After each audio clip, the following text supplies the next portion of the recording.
We're tracking this noon. Vice President Joe Biden is in Grand Rapids.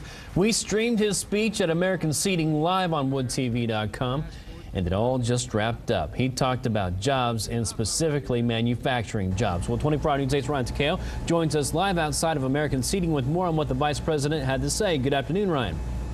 Afternoon, Brent and Emily. The Vice President focused on how the Obama administration is planning to bring jobs, manufacturing jobs specifically, back to the U.S. He spoke to workers here at American Seating just within the past hour, ended up in the last half hour. He said that the era of outsourcing is starting to end.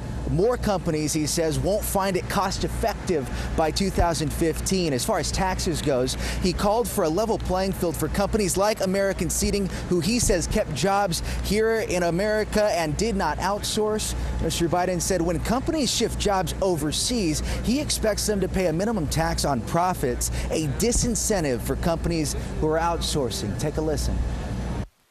Or a tax deduction when you close down a factory and ship the job overseas. Every time that happened, the company got a tax deduction for the moving expenses. So if it costs $20 million to ship it abroad, you got a tax deduction for moving abroad. Well, guess what? If you're home, if you're in China and you want to come home, you don't get that tax deduction for moving expense. We just think it's kind of simple. It's not predatory. It's not a preference. It's just simple. Reward. You give people a moving expense to come home, and don't give them a moving expense to go abroad.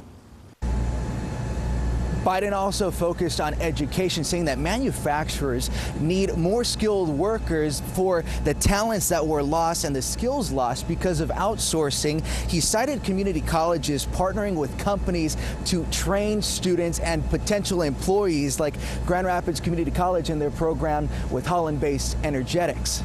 Live in Grand Rapids, Ryan Takeo, 24 Hour News 8.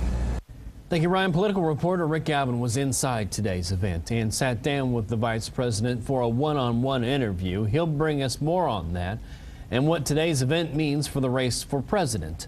That's all tonight on 24 Hour News 8 at 5 and 6.